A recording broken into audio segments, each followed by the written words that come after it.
हा सगळा विचार बघितला आणि रामायणाच्या नित्य पाठनातून आपलं जीवन कसं समृद्ध होतं आणि कोट्यवधी अयुत म्हणजे कोट्यानुकोटी गायींचं दान केल्यानं ते पुण्य मिळेल, तर ते पुण्य सुद्धा रामायणाच्या नित्य पाठातून प्राप्त होतं. भगवान वेदव्यास आपल्याला देतात. आणि आता हे रामायण कसं चालू झालं, कुणी कुणाला आधी विचारलं आणि त्याच्यातून काय घडलं,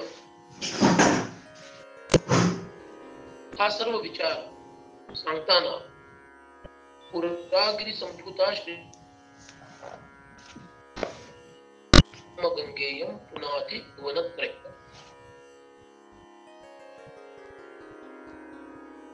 असा उपदेश वेदव्यास करताय. पूर्वकाळी, फार पूर्वकाळी कैलासावरती भगवान शिवांच्या वाणी रूपी रामायण गंगेचा प्रवाह आणि तो प्रवाह वाहता वाहता जो त्रैलोक्याला पावन करतो असा अध्यात्म रामायण रूपी ही गंगा राम रूपी धाऱ्या नसणाऱ्या अशा दिव्य समुद्राला जाऊन पोहोचते. म्हणजे रामायणाच्या परिशीलनातून त्या सगळ्या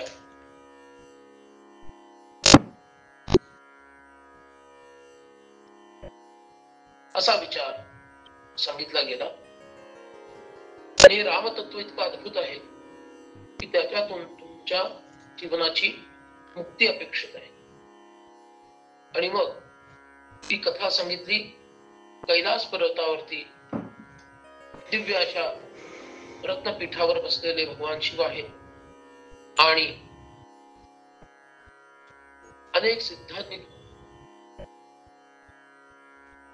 आणि भगवान शिव स्वतः कसे आहेत, तिथे बसलेले ध्यानमग्न झालेले आणि त्यांच्या वामांक स्थित असणारी गिरिराज कन्या म्हणजे पार्वती जी भक्तीनं अत्यंत नम्र झालेली आहे, ती शिवांना काय बोलली तो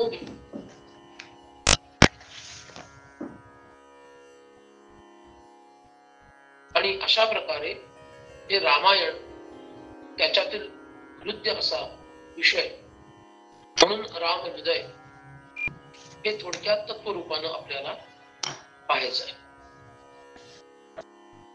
7वा श्लोक.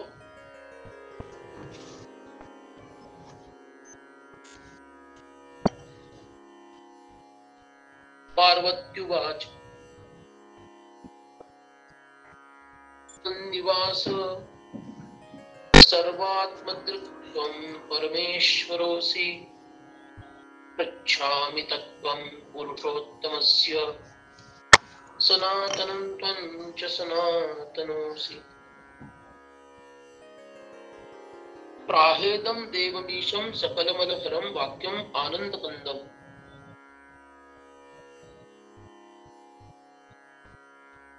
शिवांना काय म्हणाली पार्वती उवाच. नमोस्तु ते देव जगन्निवास सर्वात्मदृक् त्वं परमेश्वरोऽसि पृच्छामि तत्त्वं पुरुषोत्तमस्य सनातनं त्वं च सनातनोऽसि. इथं शिवांना तिनं वंदन केलेलं आहे.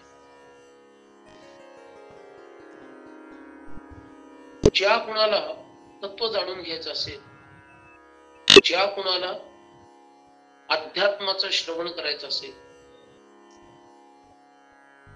ज्या कुणाला सत्याची अनुभूती घ्यायची असेल, तर त्यानं सर्वप्रथम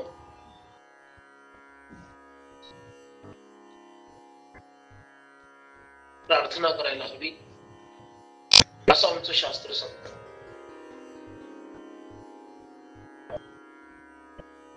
पतीला ईश्वर रूपात पाहणं, पतीला गुरु रूपामध्ये पाहणं आणि पतीला आत्मरूपामध्ये पाहणं, अशा 3 पद्धतीनं स्त्रिया पतीला पाहू शकतात.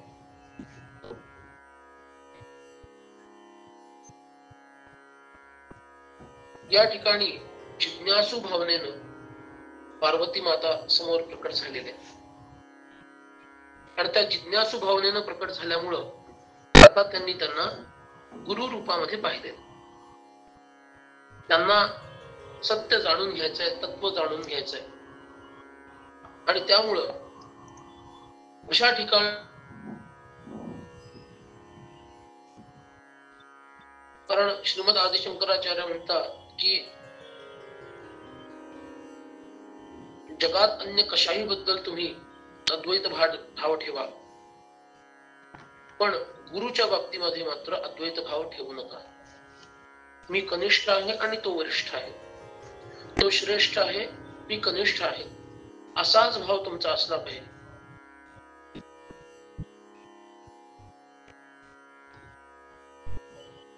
न अद्वैतम गुरुणा सह अद्वैतम त्रिषु लोकेषु नाद्वैतम गुरुणा सह असं श्रीमद शंकराचार्य सांगतात. त्यामुळे इथं त्यांना आत्मभावानं ती पाहत नाहीये, पतिभावानंही पाहत नाहीये, कारण त्यामध्ये वेगळी अपेक्षा आहे. पतीकडून जाणून आणि प्राप्त करून घ्यायच्या धर्म, अर्थ आणि काम या गोष्टी आहेत. या पतीच्या योगानं त्या स्त्रीला प्राप्त होतात. पण इथं ही पार्वती माता जे विचारणार आहे ते परमार्थाच्या अंगानं विचारणार आहे, अध्यात्माच्या अंगानं विचारणार आहे. आणि असं असल्यामुळं तिचा भाव पतिभाव तिथे नाहीये, आत्मभाव पण नाहीये, कारण आत्मभावामध्ये समानता असते. जाणून घ्यायचं असेल तर तुम्हाला चरणाशी बसावं लागतं असं आपलं शास्त्र सांगतं. त्यामुळं तो आत्मभाव पण नाहीये. मग कोणता भाव आहे तर गुरु भाव आहे. गुरु शब्दाचा अर्थ मोठा, श्रेष्ठ, वरिष्ठ. आणि ज्या अर्थी समोरच्याला आपण गुरु म्हटलं त्या अर्थी मी लघु झालेलो आहे हे समजायला हवं.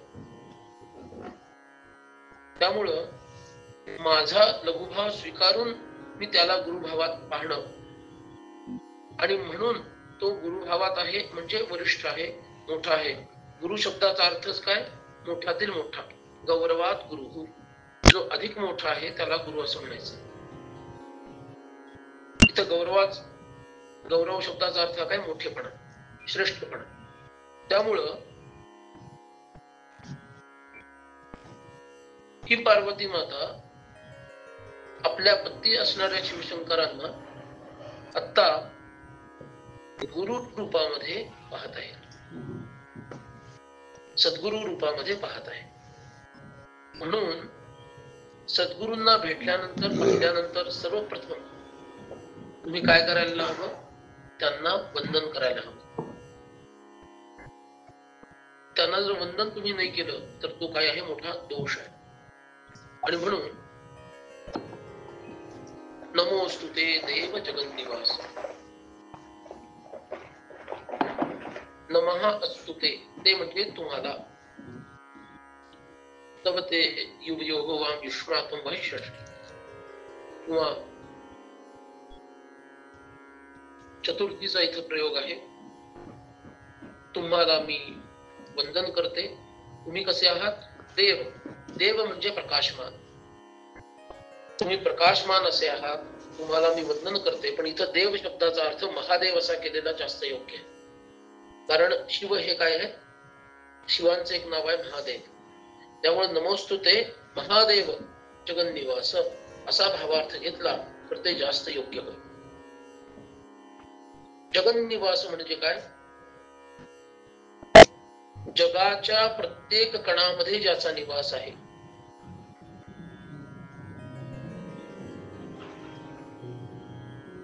आणि जगाचा ज्याच्यामध्ये निवास आहे, म्हणजे अंतर्बाह्य जो या जगताला व्यापून आहे, जगातील प्रत्येकामध्ये ज्याचा निवास, असा जगन्निवास. इथं जगन्निवास म्हणजे जगत निवास, तचा न झालेला आहे. व्याकरणाच्या दृष्टीनं तचा न झाला म्हणून जगन्निवास झाला. तर जगत निवास म्हणजे जगातील प्रत्येक कणामध्ये, जसं आपल्या हिंदी भाषेमध्ये एक सुंदर म्हण आहे, कंकर कंकर में शंकर बसते हैं.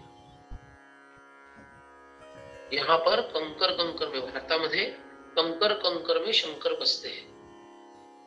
त्या दृष्टीनं प्रत्येक गोष्टी अणुरेणू मध्ये सुद्धा ज्यांचा निवास आहे ते कोण आहेत?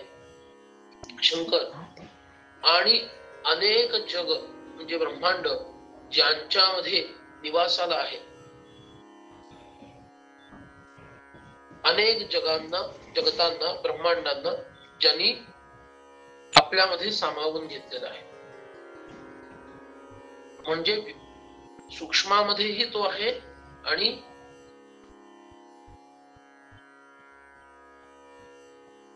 भूमामध्येही तोच आहे. यो वै भूमा तत् सुखम यदल्पम तन्मर्त्यम. तो भूमा म्हणजे मोठ्यातील मोठी गोष्ट, म्हणजे सगळ्यात मोठा पण तोच आहे, कारण अनेक जग त्याच्यामध्ये निवासाला आहे. असे जगन्निवास, असे महादेव, त्यांना मी काय करते? प्रणाम करते, वंदन करते. बस ह्या पार्वती माता आहेत कुठं? त्या वामांक आहेत. 6वा श्लोक बघा. 6व्या श्लोकात काय म्हटलेलं आहे? देवी वामांक संस्था गिरिवरतनया पार्वती भक्ती नम्रा. 7वा श्लोक. देवी वामांक संस्था असं सांगितलेलं आहे. त्यामुळं ती भगवंताच्या इतक्या निकट आहे. 7व्या श्लोकामध्ये पुन्हा जाऊया. अशी ही देवी वामांक संस्था, ती तिथं बसून सुद्धा त्या जगन्निवास भगवंताला वंदन करते. मग ते वंदन कसं असेल? ते त्यांच्या हृदयामध्येच तिने मस्तक टेकवलेलं आहे, वाकवलेलं आहे, आणि अशा पद्धतीनं ती त्यांना वंदन करते. हे भावचित्र डोळ्यासमोर आणायचं. आणि काय म्हणते ती? सर्वात्मदृक् त्वं परमेश्वरोसी. तू कसा आहेस? परम ईश्वर आहेस, ईश्वराचाही ईश्वर आहेस. उत्पत्ती स्थिती लय निग्रह अनुग्रह ही काम परमेश्वर किंवा परमात्मा ईश्वर भावाला प्राप्त करून करतो. जगाची उत्पत्ती करणं, त्याचं रक्षण करणं, त्याचा विलय करणं, विघ्नांचा निग्रह करणं आणि मुक्तीसाठी अनुग्रह करणं, ही पंचमहाकर्म तोच परमात्मा ईश्वर भावाला प्राप्त करून करतो. परमात्मा या ईश्वर भावाच्या पलीकडे आहे, म्हणून त्याला परमेश्वर असेही म्हणतात. त्या ईश्वर भावाच्या पलीकडे असणार असा जो कोणी आहे तो परमेश्वर, परम ईश्वर. ईश म्हणजे इष्ठे इति ईश्वर, जो सत्तायुक्त आहे, ज्याची सत्ता सर्वत्र चालते, ज्याच्या आज्ञेप्रमाणे हे जग चालतं, तो ईश्वर. आणि त्याचाही जो ईश्वर आहे तो कोण आहे? परमेश्वर आहे. म्हणजे जो हे सगळं नियंत्रित करतो आणि ईश्वराला सुद्धा ईश्वर भाव प्रदान करतो, असा जो परमात्मा आहे तोच परमेश्वरोसी. असा तू परमात्मा आहेस. पण तू कसा आहेस? सर्वात्मदृक् असा शब्द आहे, फार सुंदर शब्द आहे. 6व्या श्लोकाकडे जाऊया आपण. त्या 6व्या श्लोकामध्ये काय म्हटलेलं आहे? दुसऱ्या चरणामध्ये बघा. संविष्टम ध्याननिष्ठम. सर्वात्मदृक् या शब्दाचा संदर्भ ध्याननिष्ठम या शब्दाशी आहे. पुन्हा 7वा श्लोक. सर्वात्मदृक् सर्वांना म्हणजे जे काही चराचर विश्व आहे त्या सर्व विश्वाला सर्व आत्मदृक् आत्मरूपानं जो पाहतो या सगळ्याला दृग्गोचर जे काही आहे. आणि इतकंच नव्हे तर त्याच्या पलीकडचे अदृश्य विश्व आहे या सर्वांना, म्हणून ते सर्व हा शब्द फक्त दृग्गोचर असणाऱ्यासाठी सर्व शब्द नाहीये. जे दृक गोचर आहे आणि जे दृक अगोचर आहे या सगळ्यांसाठीच, जे दृष्टीला दिसत नाही म्हणजे बियॉन्ड परसेप्शन, जे आकलन होत नाही बुद्धीला, या पंच आपल्या इंद्रियांना ज्ञानेंद्रियांना ज्याचा अनुभव येत नाही असंही जग आहे. तर ते सुद्धा या सर्वांना जो आत्मदृष्टीनं बघतो, हे मीच आहे असं बघतो, म्हणून तो कोण आहे? सर्वात्मदृक् आहे. मग तुम्ही म्हणाल त्या ध्याननिष्ठमचा याच्याशी काय संबंध आहे? भगवद्गीतेचा जर सिद्धांत बघितला तर भगवद्गीता काय सांगते?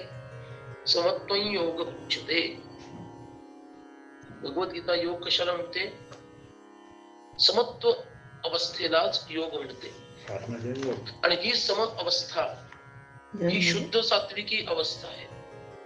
त्यामध्ये सगळं काही एकच तत्व आहे असं दिसायला लागतं. म्हणजेच आत्म्याचं दर्शन तिथं व्हायला लागतं. फक्त ते मीपणानं होतं म्हणून तिथं आत्मशब्द येतो.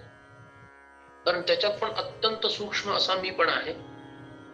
थोडं लक्षपूर्वक तुम्ही ऐका, कारण विषय वेदांताचा आहे, थोडा सूक्ष्म आहे. त्यामुळं काही शंका येतील मनात, पण त्यानंतर आपण प्रश्नोत्तराच्या वेळेला विचारणार आहोतच, ते पाहणार आहोतच. पण इथं सर्वात्मदृक् शब्दातून काय लक्षात घ्यायचं की सर्वांमध्ये आत्मदृष्टीनं जो पाहतो अशी दृष्टी ज्याची विकसित झाली आहे असा तो सर्वात्मदृक् आहे. आणि म्हणून ध्याननिष्ठम शब्दाशी त्याचा संबंध, कारण योगाचं ध्यान हे एक अविच्छिन्न अविभाज्य असं अंग आहे. आणि गीतेच्या सिद्धांतानुसार समत्वं योग उच्यते, समदृष्टीलाच आपण योग असं म्हणावं असं भगवान श्रीकृष्ण सांगतात. तेव्हा सर्वात्मदृक् ही पहिली अनुभूती भगवान शिवांच्या बाबतीमध्ये पार्वती मातेला आलेली आहे. आणि म्हणून ती म्हणताना काय म्हणते? नमस्कार अधि करते, हे जगन्निवास प्रभू, हे महादेव, तुम्ही परमेश्वर आहात आणि तुम्ही सर्वात्मदृक् आहात, म्हणजे योगस्थित आहात. सर्वांमध्ये स्वतःला आणि स्वतःला सर्वांना स्वतःमध्ये असे पाहणारे आहात. अशा या दिव्य मनोभूमिकेमध्ये असणाऱ्या हे परमेश्वरा, मी तुम्हाला वंदन करते. आणि पुरुषोत्तमाचं, ज्याला सनातन असं म्हटलं जातं, ते तत्व तुला मी विचारते. याचं कारण तू सुद्धा सनातनच आहेस. पृच्छामि तत्त्वं, तत्व शब्दाचा एक अर्थ सत्य असा आहे. तत्व म्हणजे काय? ते असणं. तत्व, तत् म्हणजे ते, त्व हा प्रत्यय कधी जोडला जातो?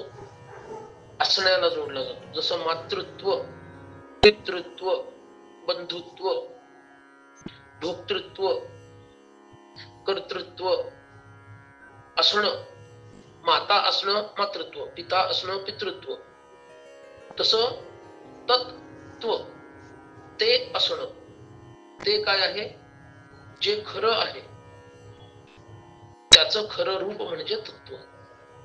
अमक्याचं तत्व काय? याचा अर्थ त्याचं खरं रूप, नित्य रूप, शाश्वत रूप काय आहे असा त्याचा भावार्थ घ्यायचा. म्हणून पृच्छामि तत्त्वं कुणाचं? पुरुषोत्तमस्य, जो उत्तम पुरुष आहे. आता आपल्याकडे 2 पुरुषोत्तम आहे हिंदू धर्मामध्ये.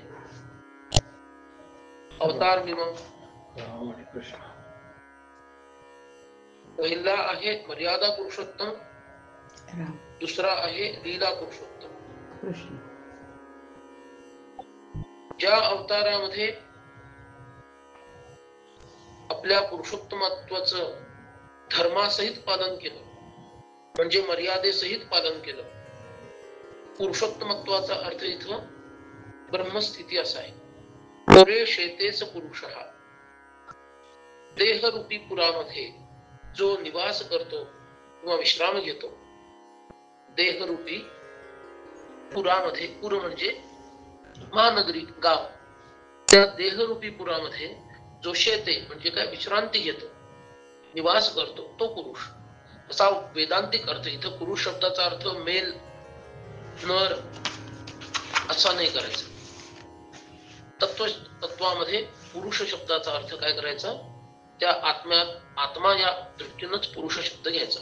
आणि उत्तम म्हणजे ज्यानं तो जाणलेला आहे, ते आत्मतत्व ज्यानं जाणलं आहे, तो पुरुषोत्तम म्हणजे ब्रह्मस्वरूपच झाला.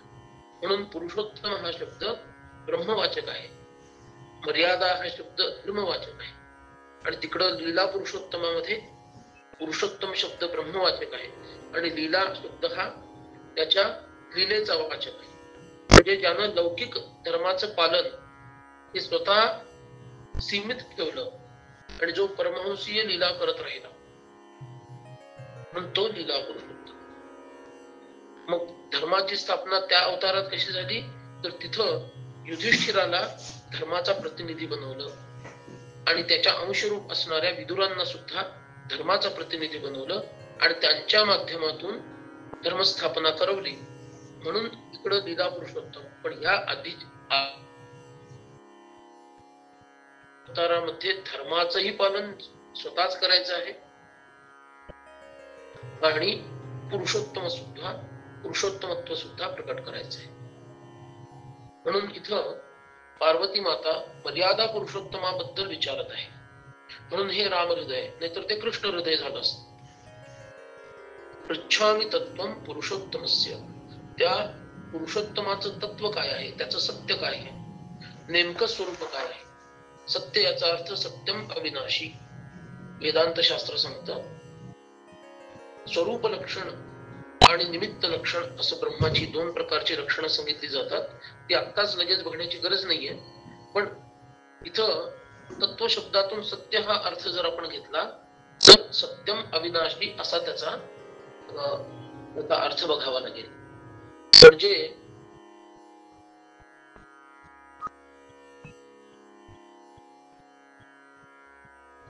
कारण या शब्दाचा योग्य अर्थ पुढे सनातन शब्दाशी जोडला जातो.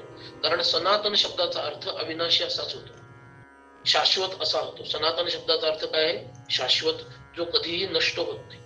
म्हणून धर्मो विद्या, धर्म हा विद्या आहे, तो शाश्वत आहे. आणि रामो विग्रहवान धर्म, श्रीराम काय आहे, साक्षात धर्म आहे. आणि धर्मो विद्या म्हणजे तो कधी नष्ट होत नाही, म्हणजे सनातन आहे. या दृष्टीनं तत्व शब्दातून धर्माचीही व्याख्या जाणून घ्यायची इच्छा आहे आणि तत्व शब्दातून सत्याचीही व्याख्या जाणून घ्यायची. पण कुणाबद्दलचं सत्य, तर त्या पुरुषोत्तमाचं सत्य. तर का तुमच्याकडूनच का मला जाणून घ्यायचंय, मला दुसऱ्याकडून का जाणून घ्यायचं नाहीये. त्वमच सनातनोसी, कारण तुम्ही सुद्धा शाश्वत आहात.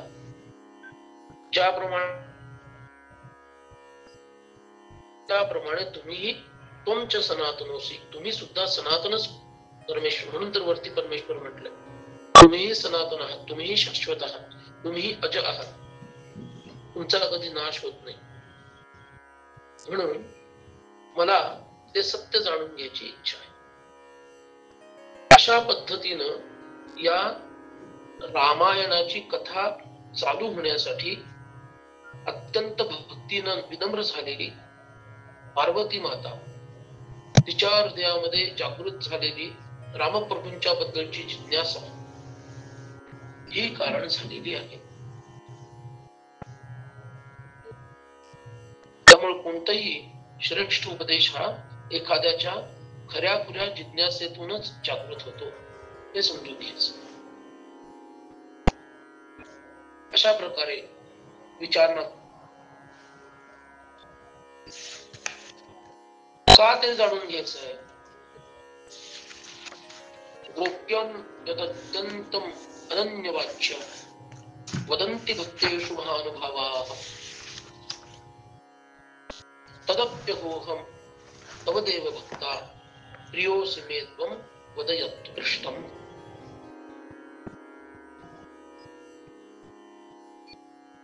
ते तत्व तुमच्याकडून मला यासाठी जाणून घ्यायचं आहे कारण ते अत्यंत गुप्त आणि गुह्य आहे. गोप्य यद अत्यंतम अत्यंत गुप्त असं ते ज्ञान आहे आणि अनन्य वाच्यम असं आहे. अन्य कुठल्याही अपात्राला ते सांगता कामा नये. अनन्य याचा अर्थ न अन्य न अन्य वाच्यम दुसऱ्याला ते सांगू नये. त्याला 100 लोकांना तुम्हाला सांगितलंय बरं का, बाकी कुणाला सांगितलं नाहीये, तेव्हा गुप्त ठेवा. आणि असं गावातल्या 100 लोकांना आपण सांगतो, त्याचा परिणाम काय होतो, ते अनन्य न अन्य असं राहत नाही. सगळ्या गावाला माहित होतं आणि त्यालाच आपण मग सध्याच्या भाषेत काय म्हणतो, it is an open secret. पण इथं तसं नाहीये. आम्हा कलियुगातल्या अगदी पारमार्थिक दृष्ट्या न्यूनतम स्तरावर असणाऱ्या लोकांवर उपकार करण्यासाठी व्यासांसारख्या वाल्मिकींसारख्या या ऋषींनी संतांनी ते गुप्त आणि गुह्य प्रकट करून उघड करून सांगितले. अन्यथा ते उघड करण्यासारखं नाही. बरं ते उघड त्याची आवश्यकताच कळत नाही. पण आपण जे भक्त लोक आहोत ज्यांना ते तत्व जाणून घ्यायचं आहे ते इतकं गुप्त आणि गुह्य आहे. आणि ही पार्श्वभूमी का करावी लागते, का सांगावी लागते, म्हणजे त्याच्याकडे पाहण्याचा पूज्य भाव, त्याच्याकडे पाहण्याचा महात्म्य भाव हा आपला वाढतो. जसं एखादी व्यक्ती हळूच तुमच्या कानात काहीतरी बोलायला लागते, एक बरं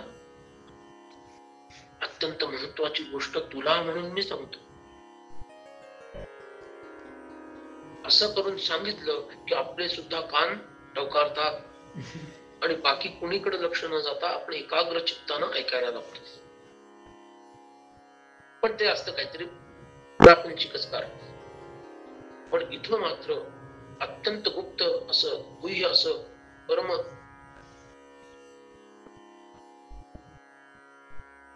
तत्व सत्य जाणून घेण्याची तीव्र इच्छा पार्वती मातेच्या हृदयात आहे. म्हणून ती म्हणतीये जे अत्यंत गुप्त असं दुसऱ्या कुणालाच सांगता कामा नये. इतकं गुप्त असणार ज्ञान भक्तेषु महानुभावाः वदन्ति. जे महानुभाव महापुरुष आहेत म्हणजे काय, ज्यांना तत्व प्राप्त झालेलं आहे, ज्यांना ते ज्ञान प्राप्त झालेलं आहे, जे तुरीय अवस्था आणि त्याच्याही पुढे पोहोचलेले आहे, अशा लोकांना महानुभाव म्हटलेलं आहे. सध्याच्या काळात एक पंथ, त्या पंथाचं नाव ते आहे, त्याचा इथं काही संबंध नाहीये. मनामध्ये काहीतरी शंका यायला नको म्हणून काय परमज्ञानी पुरुष ते काय करतात, असं गुप्त गुह्य दुसऱ्या कुणालाही न सांगावं असं ज्ञान, गोपनीय ज्ञान भक्तांना मात्र, भक्तांच्या समुदायामध्ये मात्र महानुभाव वदंती बोलतात. आणि त्यामुळं हे प्रभू पत्नी म्हणून नाही, तुमची अर्धांगिनी म्हणून नाही, एक श्रेष्ठ देवी म्हणून सुद्धा नाही, तुमच्या गणेश आणि कार्तिकेय या प्रिय पुत्रांची माता म्हणून सुद्धा नाही, तर भक्ता तुमची एक भक्त म्हणून हे देव,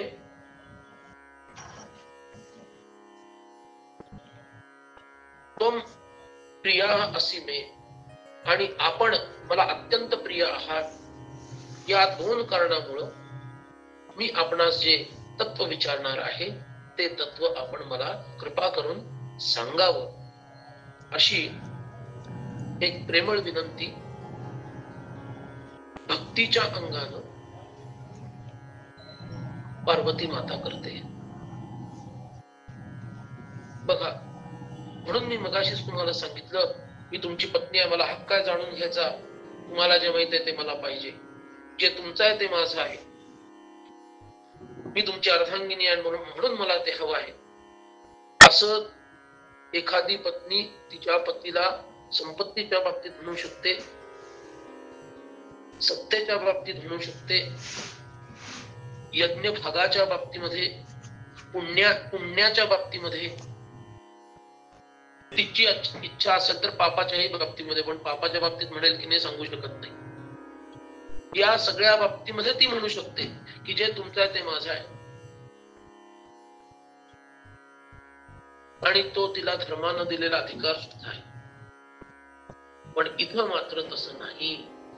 परमार्थामध्ये मोक्ष नावाचा जो अंतिम पुरुषार्थ आहे त्यामध्ये एकट्याचाच तो अधिकार आहे। तिथं कोण कुणाचा पती आहे, कोण कुणाची पत्नी आहे, की कुणाचा मुलगा आहे, की कुणाचा मालक आहे, याचा काडीचाही संबंध इथे येत नाही। हा व्यक्तिगत विषय ज्यानं त्यानं तो साधायचा आहे।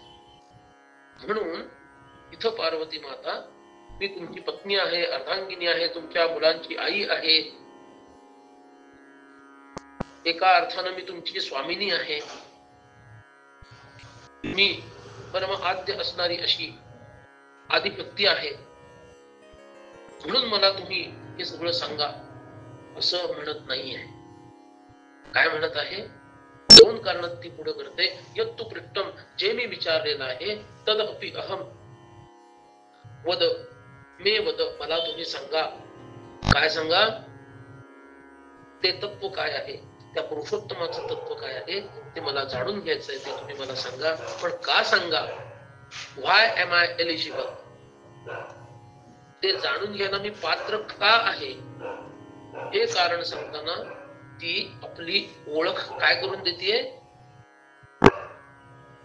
मी तुमची भक्त आहे, अहम तव देव भक्ता, हे प्रभू, हे देवाधिदेवा, हे महादेवा, मी तुमची भक्त आहे आणि प्रियोस्मी, आणि तुम्ही मला अत्यंत प्रिय आहात। तुम्ही मला काय अत्यंत प्रिय आहात, त्यामुळे मी आपल्याला प्रार्थना करते की तुम्ही मला ते पुरुषोत्तमाचं गुप्त गुह्य असणारं तत्व, जे सनातन म्हणजे कधी नाश न पावणार आहे असं म्हणतात, जो कधी नाश पावत नाही असं म्हणतात, ते तत्व तुम्ही मला कृपा करून सांगा। एखादी गोष्ट गुरून पुढं कशी प्रस्तुत करावी, कशी मागावी, किती विनम्र व्हावं, किती भक्ती परिप्लुत व्हावं, त्याला आपण भक्ती रसानं ओतुंबण म्हणतो, असं व्हावं। अशा दिव्य भावनेतून योगाधिष्ठित असणाऱ्या भगवान महादेवांच्या समोर पार्वती माता आपली सुंदर प्रार्थना प्रस्तुत करते। 9वा श्लोक पार्वती माता पुढे म्हणते, ज्ञानं सविज्ञानमथा भक्तिः वैराग्ययुक्तं च मितं विभास्वत्, जानाम्यहं योषिदपि त्वदुक्तं, यथा तथा ब्रूहि तरन्ति येन। ज्ञान विज्ञान सहित सविज्ञानम अथ अनुभक्ति वैराग्य युक्त च मितं विभास्वत। विभास्वत म्हणजे प्रकाशमान। विभा शब्दाचा अर्थ काय आहे? प्रकाश। जे अत्यंत प्रकाशमान असं ज्ञान आहे, विज्ञान सहित। इथं ज्ञान शब्दाचा अर्थ आत्म्याचं ज्ञान, आणि विज्ञान शब्दाचा अर्थ त्याची अनुभूती। बुद्धीनं आत्मा कसा आहे हे कळणं, त्याला ज्ञान असं म्हणायचं. आत्म्याच्या बाबतीत कळणं म्हणजे सज्जनगड असा एक विचार डोक्यात घेऊ आपण. समर्थांची समाधी कुठे आहे? सज्जनगडावर आहे. सज्जनगडावर जायचं झालं तर कसं जायचं? असं जा तसं जा. मुंबईत असाल तर इकडून इथं असे या, सातारा गाठा, साताऱ्यातून पुढे असे जा. पण कोल्हापूरकडे असाल तर मग कोल्हापुरातून कराड मार्गे साताऱ्यात कसं यायचं ते असं या, शेंद्रे फाट्यावरून असे वळा, साताऱ्यात यायची गरज नाही वगैरे वगैरे. आणि मग इथून त्या ठिकाणापासून किती अंतरावर सज्जनगड आहे? 15 किलोमीटर 17 किलोमीटर एवढा सज्जनगड आहे. मग तिथून गेल्यानंतर खाली तिथं पार्किंग मध्ये एसटी थांबते, किंवा तुमची कार असेल तर पार्क करा आणि तिथून 125 पायऱ्या चढून वर जा. तिथं तुम्हाला कमान लागेल. तिथून पुढे गेल्यानंतर अमुक अमुक इतक्या अंतरावर महागणेशांचं दर्शन होईल. तिथून त्यांच्या पाठीशी महारुद्र उभे आहेत दास्य भावात. तिथून पुढे गेले की रामपंचायतवरती आहे. खाली गेलात की समाधी आहे. ही सगळी माहिती घर बसल्या तुम्हाला गुगल वरून किंवा मित्रांनी सांगितल्यावरून अमुक तमुक या माध्यमातून मिळाली. What is it called? It is called ज्ञान. ते तुम्हाला सज्जनगडाचं किंवा समर्थांच्या समाधीचं ज्ञान झालं. अगदी फोटो बिटो सगळं त्याच्या सहित, व्हिडिओ शूटिंग सहित सगळं तुम्हाला कळलं. पण म्हणून समाधी मंदिराच्या समोर किंवा समाधीपाशी तुम्ही पोहोचलात का? नाही पोहोचलात. जेव्हा तुम्ही प्रत्यक्ष तो प्रवास सुरू केला तुमच्या घरापासून आणि तुमच्या सद्भाग्यामुळं तोच प्रवास तुम्हाला पूर्ण करता आला आणि प्रत्यक्षात ज्या वेळेला तुम्ही समर्थांच्या समाधीसमोर उभे राहिला त्या वेळेला त्या दृष्टीनं ते विज्ञान झालं. त्या दृष्टीनं समजावं म्हणून सांगतोय, त्या दृष्टीनं काय झालं? ते विज्ञान झालं. बुद्धीला कळणं हे ज्ञान आहे आणि अनुभूतीला येणं म्हणजे काय आहे? विज्ञान. प्रत्यक्ष तुम्ही तिथं पोहोचता सज्जनगडावर. तसं वैराग्यामुळं, विवेकाच्या जागृतीमुळं या सगळ्यांच्या योगानं आपल्याला सात्विकता प्राप्त होते आणि त्या सात्विकतेच्या प्रभावामुळे आमची बुद्धी अत्यंत शुद्धातिशुद्ध होते आणि ती शुद्धातिशुद्ध बुद्धी झाल्यामुळं आम्हाला आत्म्याचं ज्ञान होतं. त्याचं खरं स्वरूप काय आहे हे बुद्धीला समजतं. म्हणजे बुद्धी एका अर्थानं आत्म्याला पाहायला लागते. तो असा आहे, तो असा आहे. ठीक आहे, हे झालं ज्ञान. पण अजून बुद्धी, कारण ती बुद्धी अहम न युक्त आहे. ती बुद्धी कशी आहे? अहम न युक्त असणारी बुद्धी. कारण महत्तत्वातून अहम तत्व निर्माण झाले. महत्तत्वाचंच पिंडातील नाव बुद्धी आहे आणि अहम तत्वाचं पिंडातील नाव अहंकार आहे. त्यामुळं अहम तत्वाचं अपलिफ्टमेंट म्हणजे जणू काही तो अहंकार एका लिफ्ट मध्ये बसला आणि त्या लिफ्ट मधून तो वरच्या मजल्यावर गेला, बुद्धीच्या मजल्यावर जाऊन पोहोचला. म्हणजे अहंकाराला अपलिफ्ट तुम्ही केलं, त्याला उचललं, म्हणजे त्या अहंकाराचं उदात्तीकरण केलं, म्हणजेच त्याला अधिक शुद्ध केलं, सात्विक बनवलं आणि तो बुद्धीच्या स्तरावर गेला. जेव्हा तुम्ही अहंकारी होता तेव्हा बुद्धी अहंकाराच्या स्तरावर खाली घसरते. तो अहम मनाच्या स्तरावर, मन चित्ताच्या चित्त, हे सगळी इंद्रियांच्या स्तरावर, इंद्रिय देहाच्या स्तरावर घसरतात आणि म्हणून त्याला देहात्म बुद्धी असं म्हणतात. देहच मी आहे ही बुद्धी, इतकी बुद्धी खाली घसरली का?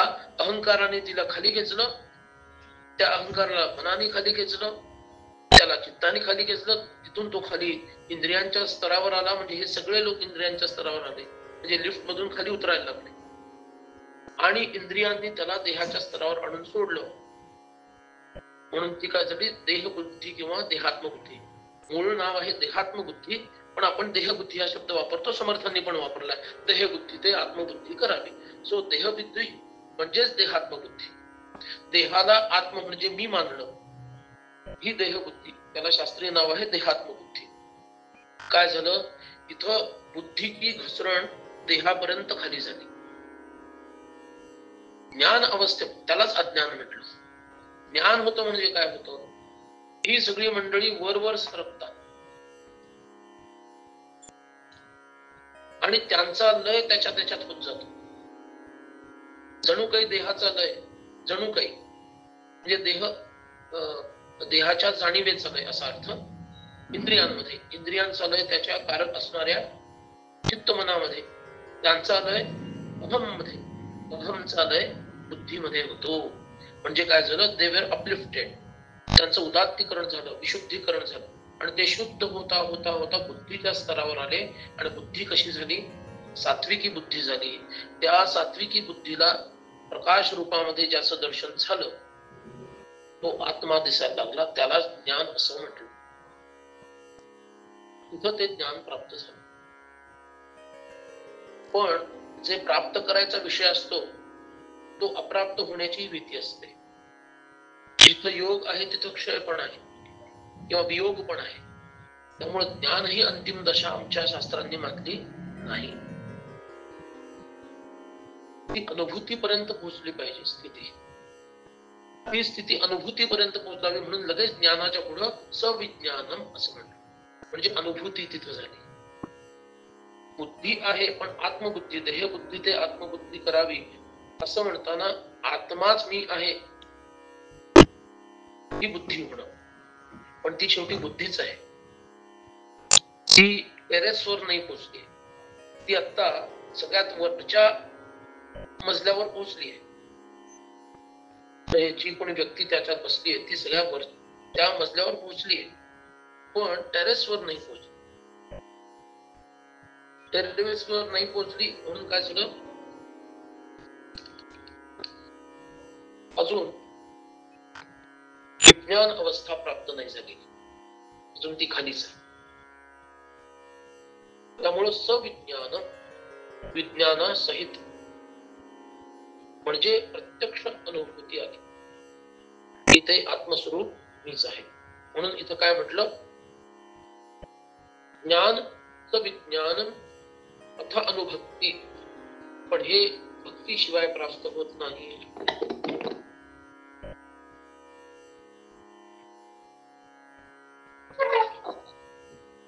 भक्तीशिवाय हे प्राप्त होत नाही. भक्ती असेल तरच याची प्राप्ती, अन्यथा नाही.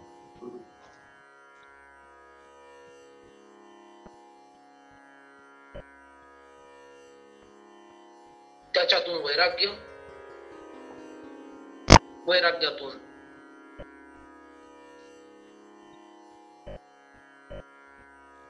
ते तेज जे प्रकट होतं, मितम विभास्वत, ज्ञानम सविज्ञानम अथानुभक्ती वैराग्य युक्तम च मितम विभास्वत. ते तेजस स्वरूप ज्याची अनुभूती आपल्याला होते,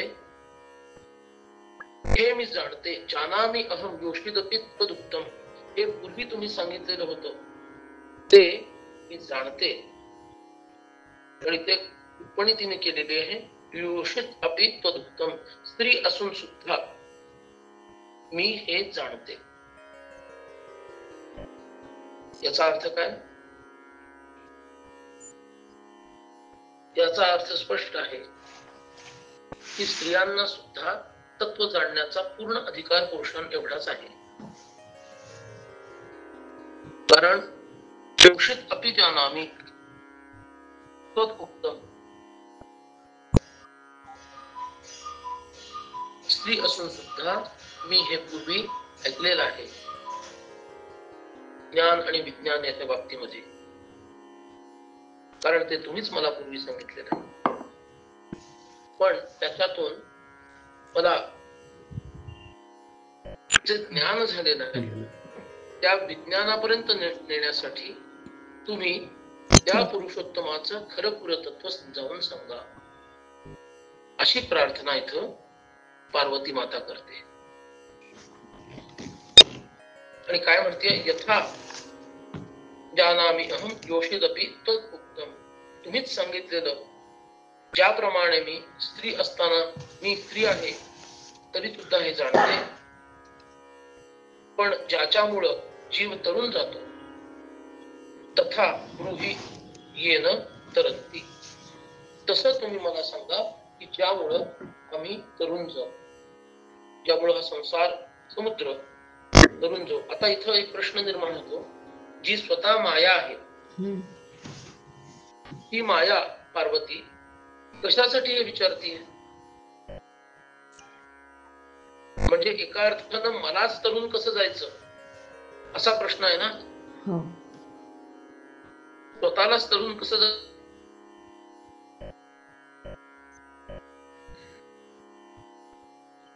हा प्रश्न यासाठी विचारला जातोय की सर्व सामान्य जीवांना या मायेतून सुटायचं कसं, हा विचार मी माया म्हणूनच विचारते.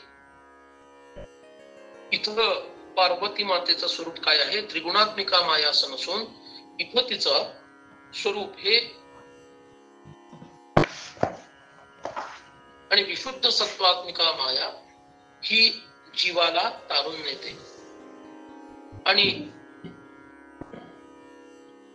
सत्व अंश जरी असला पण रजतपान युक्त असणारा जर तो असला तर तीच माया जीवाला प्रपंचामध्ये बांधून ठेवते, ती प्रपंचामध्ये त्याला गुंतवून ठेवते.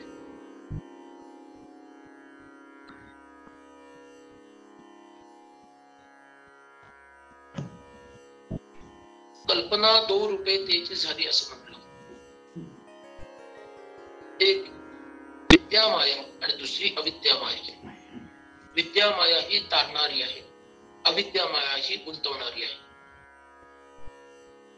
म्हणून पूर्वी शास्त्रांनी घोषणा केली, सा विद्या या विमुक्तये. खरी विद्या तीच की जी जीवाला मुक्त करते. उरलेली जी आहे ना,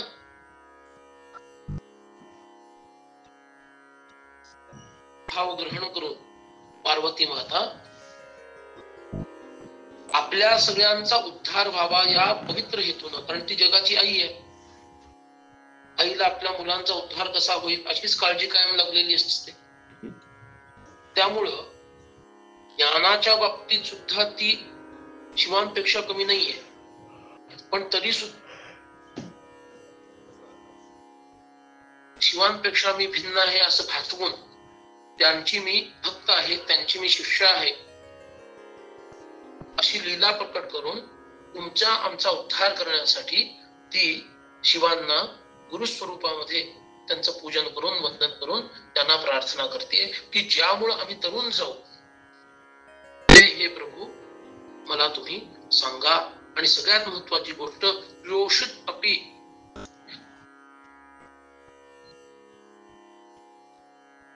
स्त्रीला जर हा अधिकार नसता धर्मानुसार तर तिनं ते सांगा असं म्हटलंच नसतं. पण ज्या अर्थी ती असं म्हणतीये, आणि आता पुढे दिसेल सुद्धा तुम्हाला की शिव सुद्धा ते तत्व किती तन्मय होऊन सांगतात, त्याच्यावरून हेच सिद्ध होतं की आपल्याकडं जे काही कर्माचे विभाग केलेले आहेत ते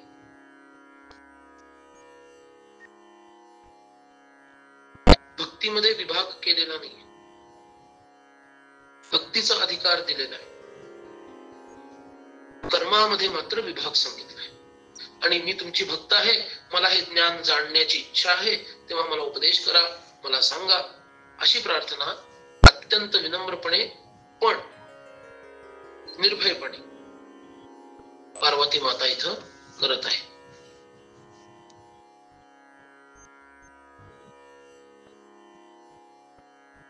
तो श्लोक असा आहे,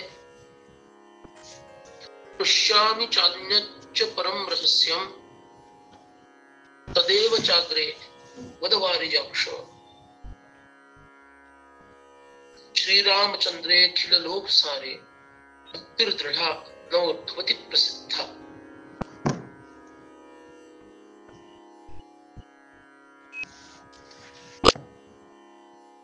मी तुम्हाला हे विचारते, जे परम रहस्यमय असे आणि आपल्या समोर हे मी विचारत आहे. वारिजाक्ष म्हणजे कमळासारखे ज्याचे डोळे आहेत, ज्यांचे तीनही नेत्र कमळासारखे सुंदर आहेत, वारिज म्हणजे कमळ, असे अक्ष ज्यांचे आहेत, हे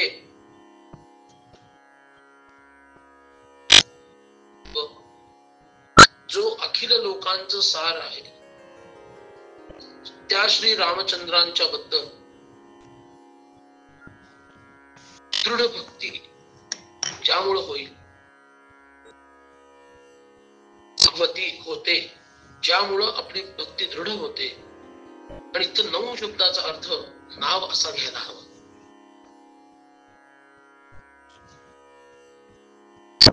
नाव ज्याची दृढ होते, भक्तिरूपी नाव ज्याची दृढ होते, अशी जी तत्वरूपामध्ये असणारी रहस्य आहे ती तुम्ही मला सांगावी. त्याबद्दल मी विचारत आहे. आणि कुणाबद्दल विचारत आहे? तो पुरुषोत्तम शब्द कुणाच्या संदर्भात होता? तर श्री रामचंद्रे कसे आहेत ते?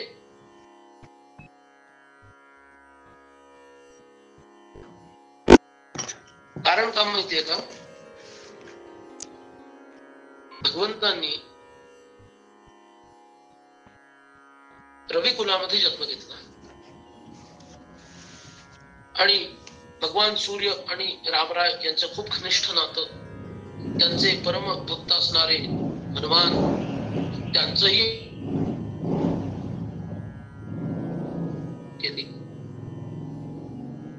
असं असल्यामुळं चंद्रांना वैषम्य वाटलं की देवानी माझ्या कुळात तर जन्म घेतला नाही,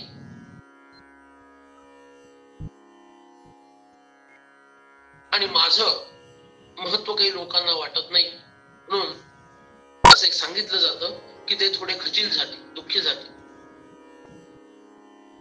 जेव्हा ही गोष्ट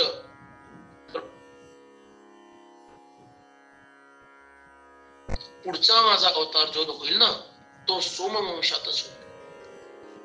पुढचा मी जो अवतार घेईन तो तुझ्या वंशामध्ये अवतार घेईन.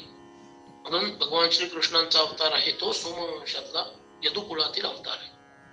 ते सोमवंशी, जसे सूर्यवंशी असतात तसे सोमवंशी असतात. ही दोन्ही आडनावं आजही प्रचलित आहे. आणि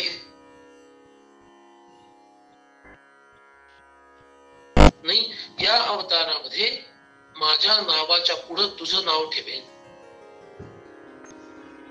म्हणून रामचंद्र किंवा श्री रामचंद्र. भगवंताचं खरं नाव राम इतकंच आहे, त्याला आधी श्री पण नाहीये आणि नंतर चंद्र पण नाहीये. वसिष्ठ महामुनींनी जे नाव ठेवलं भगवंताचं, वाल्मिकी सांगतात की ते नाव काय आहे? राम इतकंच आहे.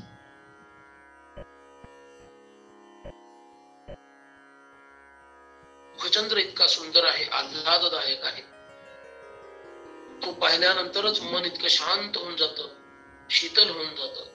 म्हणून सुद्धा त्यांना रामचंद्र असं म्हणायला लागले. असे श्री रामचंद्र कसे आहेत ते? भगवान अखिल लोक सारे.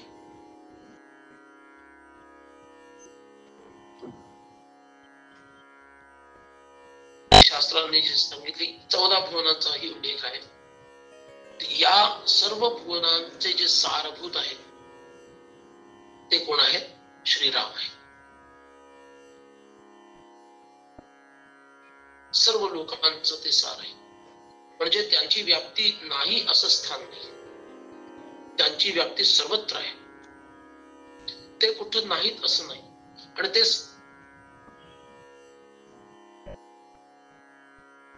जे ग्राह्य असतं, शुद्धातिशुद्ध असतं, ज्याच्यामध्ये कुठंही अनेकपणा नाही, द्वैत नाही, जे शुद्धातिशुद्ध आहे तेच सारभूत आहे.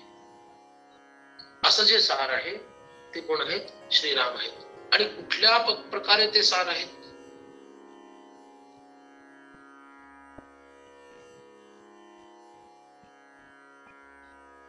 त्यांचा उल्लेख केला तर त्यांना तत्वरूपातच बघावं लागेल. त्यांना अवतार रूपात जर पाहिलं तर घोटाळा निर्माण होईल. अवतार रूपाच्याही आधीच जे रूप आहे ते काय आहे? आधीच स्वरूप आहे ते काय आहे? नामाचं स्वरूप आहे. आणि त्या नामातूनच सर्वांचं प्रकटीकरण झालेलं आहे. अवतारांची उत्पत्ती सुद्धा नामरूप हा शब्द आपण वापरतो. रूपनाम हा शब्द वापरतो का कधी? ज्याप्रमाणे श्रुती स्मृती पुराण असाच क्रम आपण पूजा म्हणताना किंवा अन्य वेळेला वापरतो. श्रुती स्मृती पुराण, सगळ्यात पहिल्यांदा श्रुती, मग स्मृती, मग पुराण, असा क्रम जसा आहे तसंच नामरूप असाच क्रम आहे. नंतर रूप. म्हणून इथं जर अखिल लोकसार या संदर्भामध्ये श्रीरामचंद्रांकडे बघायचं झालं तर ते अवतार स्वरूप श्रीरामचंद्र घेऊन पुरेसे पडणार नाही. त्या अवताराचं जे मूळ आहे ते मूळ काय आहे? ते तत्व रूपामध्ये आहे. त्याला आत्माराम असं म्हणतात. आणि त्या आत्मारामाचंही तत्व काय आहे? शब्द ब्रह्म, मुळात जे ब्रह्मस्वरूप सांगितलं, प्रायमॉर्डियल साऊंड, तो जो राम किंवा ओम हा शब्द आहे ना, की जो सर्वत्र व्यापून आहे, त्याच्यातून सगळ्याची उत्पत्ती झाली, त्याचीच अभिव्यक्ती म्हणजे हे जगत आहे. म्हणजे नामातून रूपाची उत्पत्ती झालेली. आणि म्हणून ज्याची उत्पत्ती दाखवता येत नाही, ज्याच्या पासून इतरांची उत्पत्ती दाखवता येते, तेच सार असतं. इतरांचा लय होतो पण ज्याचा लय होत नाही तेच सार असतं. ज्याच्यातून सगळं निर्माण होतं पण जे कधी निर्माण होत नाही, आणि ज्याच्यात सगळ्यांचा लय होता पण ज्याचा कधी लय होत नाही, तेच सार असतं. त्याला सारभूत असं म्हणायचं. म्हणून इथं श्रीरामचंद्र अखिल लोकसारे म्हणताना ते तत्वरूप श्रीराम जे आहेत, नामाच्या सगळ्यात जवळ असणारे, जेव्हा सगळ्यात पहिलं नाम प्रकट झालं त्याच्या आधीचे जे स्वरूप आहे तेच श्रीराम आहे. त्यांच्याबद्दल दृढ भक्ती जगामध्ये प्रसिद्ध आहे. अशी जी भक्ती आहे त्या भक्तीच्या दृढीकरणासाठी जे परमरहस्य आहे तेच परमरहस्य तुमच्या समोर मी विचारत आहे. पृच्छामी, मला अन्य कशाशी कर्तव्य नाही, मला तेच काय आहे ते सार तुम्ही सांगावं, अशी सुंदर प्रार्थना इथं पार्वती माता करते. 11व्या श्लोकामध्ये ती पुढे म्हणते, भक्ती प्रसिद्धा भवमोक्षणाय नान्यत् ततः साधनमस्ति किंचित् तथापि हृत् संशयबन्धनं मे बिभेत्तुमर्हस्यं परोक्तिभिस्त्वम्.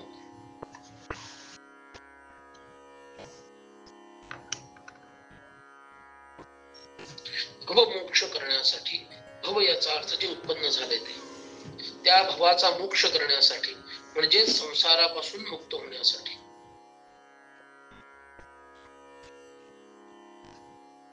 भक्ती खेरीज अन्य कोणतंही साधन थोडंही उपयोगी नाही असं जगामध्ये प्रसिद्ध आहे.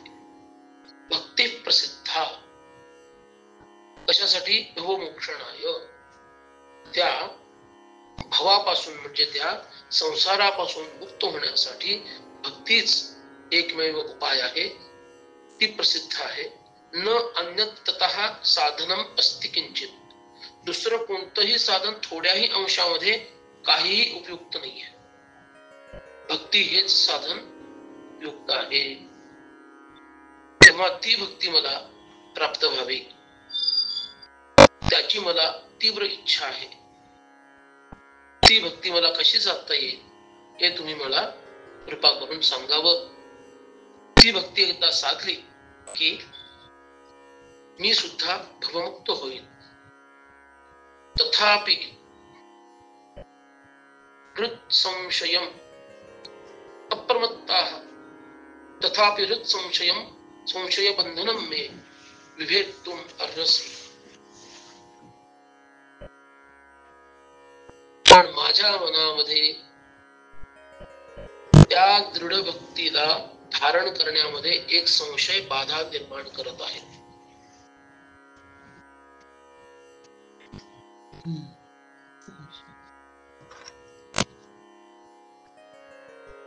एक संशय बाधा निर्माण करत आहे. बघा, भगवंताच्या अवताराच्या लीला प्रसंगांमध्ये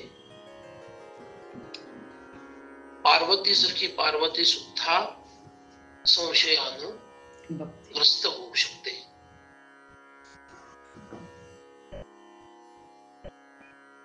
लीलेच्या माध्यमातूनच हे तिनं केलेलं आहे, हे खरं आहे.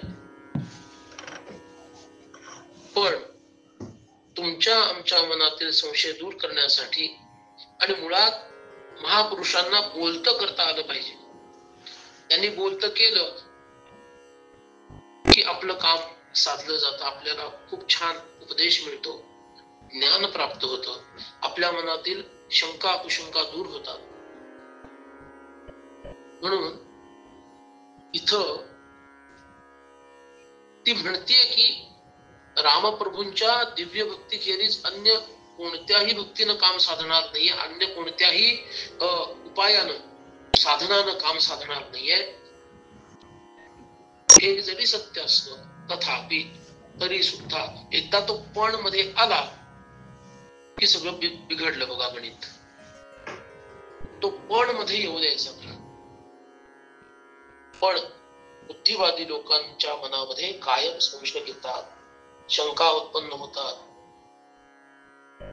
भगवंताच्या लीलांबद्दल संशय उत्पन्न होतात. आणि त्यामुळंच ते संशय दूर जर नाही झाले तर त्याच्या भक्तीला बळ येत नाही.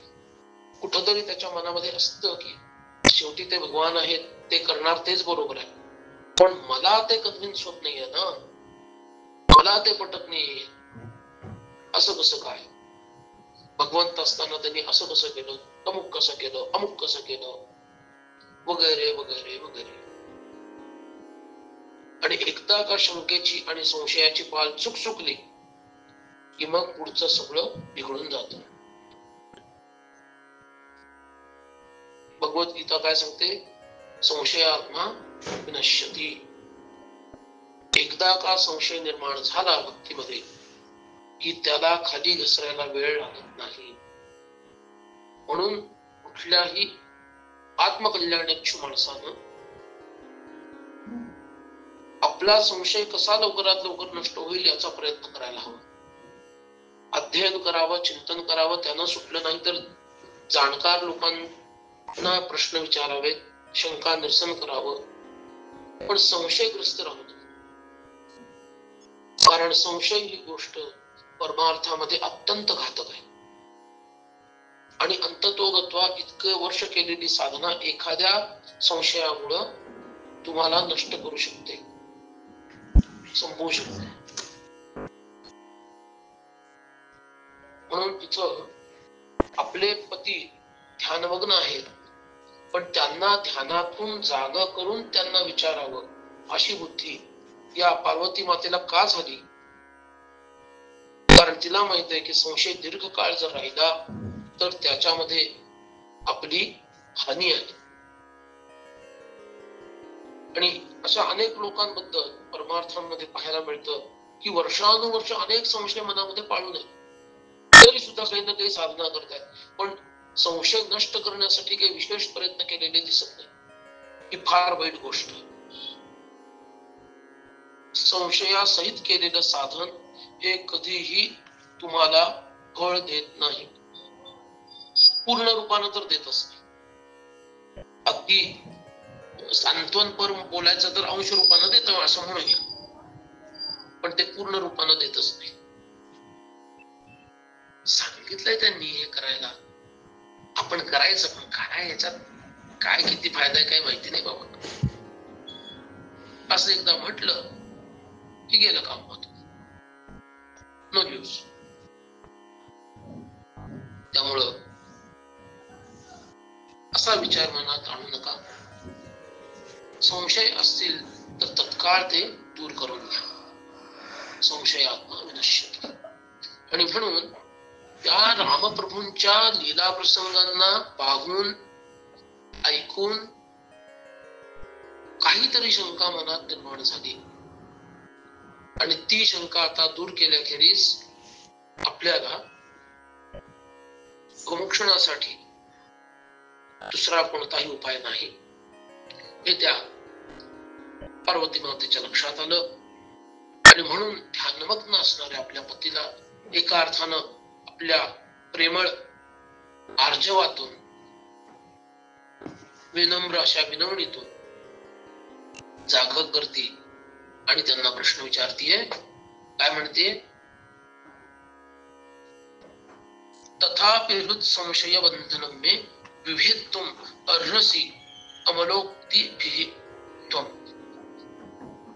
अमल याचा अर्थ मनविरहित, दोषविरहित, अत्यंत शुद्ध, परिशुद्ध अशा उक्तीनं म्हणजे आपल्या अशा दिव्य वाणीनं हे प्रभू माझ्या हृदयामध्ये संशयाचं जे बंधन, जी गाठ निर्माण झाली, ती संशयाची गाठ आपण आपल्या दिव्य अशा अत्यंत विमल अशा शुद्ध अशा वाणीनं तिचा छेद करा, ती तोडून टाका, नष्ट करा आणि मला पूर्वीचा आनंदाचा अनुभव, मुक्तीचा अनुभव प्राप्त होऊ द्या, अशी प्रार्थना पार्वती माता करते.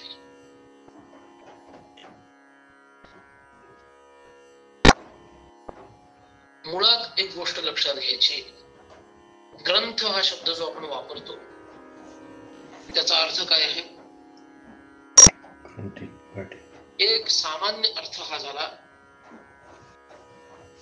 त्याचं ग्रथन केलं गेलं. ग्रथन केलं गेलं म्हणजे काय? काव्य रचना किंवा गद्य रचना केली गेली. त्या रचना करण्याच्या कृतीला ग्रथन असं म्हणतात संस्कृत मध्ये. त्याचं काय झालं? ग्रथन केलं गेलं. ठीक आहे.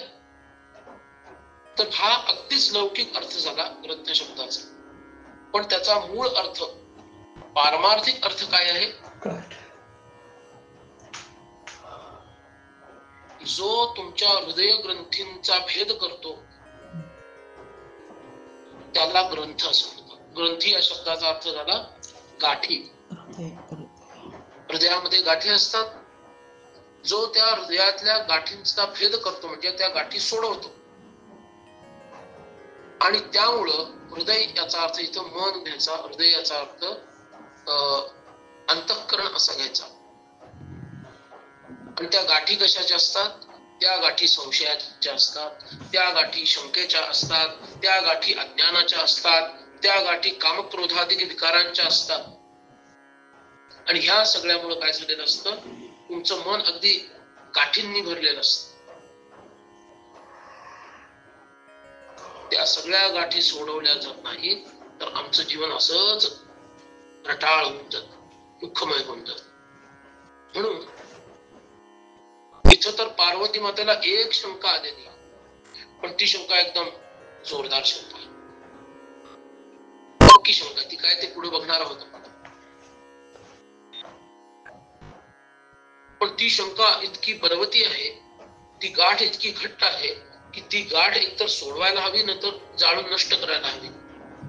ती जर नाही झाली तर हृदयामधील त्या संशयाच्या प्रभावामुळं मन अशांत राहणार, दुःखी राहणार, अस्वस्थ राहणार. म्हणून अत्यंत नम्र होऊन पार्वती माता म्हणते, हे प्रभू तुम्ही काय करा?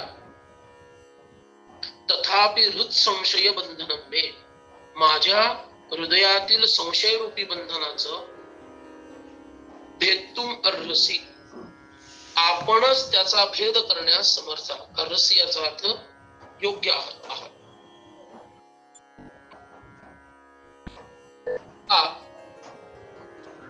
आपल्याकडे जी वाणी आहे ती अत्यंत शुद्ध वाणी आहे. इथं शुद्ध वाणी या शब्दाचा अर्थ म्हणजे इथला शब्द सांगतो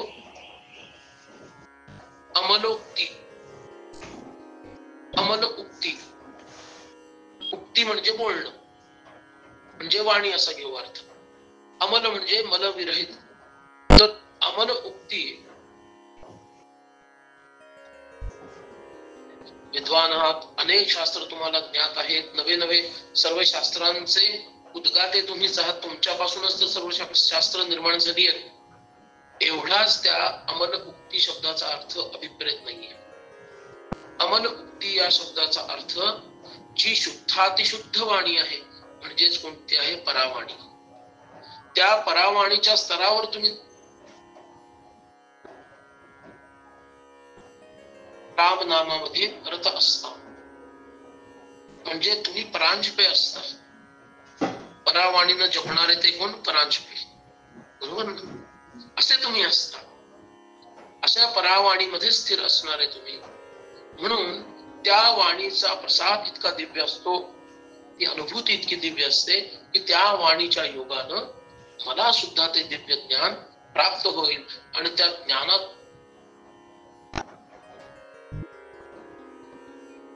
विनाश करतं, भस्म करतं आणि मला सुखाची अनुभूती देईल. असं दिव्य ज्ञान तुम्ही मला सांगा, कारण त्या विमल वाणीनं तुम्हीच युक्त आहात. त्यामुळे तुम्हीच माझ्या मनातील हा संशय रूपी बंध नष्ट करण्यास समर्थ आहात.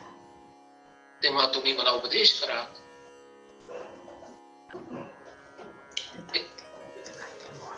इथून पुढं तिनं आपली शंका व्यक्त केली, काय मला शंका आहे, आणि म्हणून त्या शंकेचं निरसन जर झालं नाही तर मात्र माझं मन शांत होणार नाही. तेव्हा हे प्रभू, ती शंका माझी ऐकून घ्या आणि आता ती शंका दूर करा. अशी सुंदर प्रार्थना पार्वती माता करते. ती शंका काय आहे हा विषय उद्यापासून आपल्याला बघायचा. त्या वेगामध्ये 5 दिवसात काही हे प्रकरण पूर्ण व्हायचं नाहीये, हे तुमच्याही लक्षात आलं असेल. तेव्हा जितके दिवस चालेल तितके दिवस चालू, फार लांबवणार पण नाही, पण फारच आखूड पण करणार नाही, कारण सर्व अर्थ छान असे समजून यायला हवेत. म्हणून जितका वेळ सांगणं शक्य आहे तितका वेळ सांगण्याचा हे चालू. शनिवार असो, रविवार असो, काही असो, सलग हे आपण चालू. आणि त्या योगानं जितकं आपल्याला जाणून घेता येईल इतकं सुंदर आता हे सुरू झालेलं आहे. राम हृदयाचा एक एक पैलू पुढे येतोय, ते आपण जाणून घेण्याचा प्रयत्न करूया.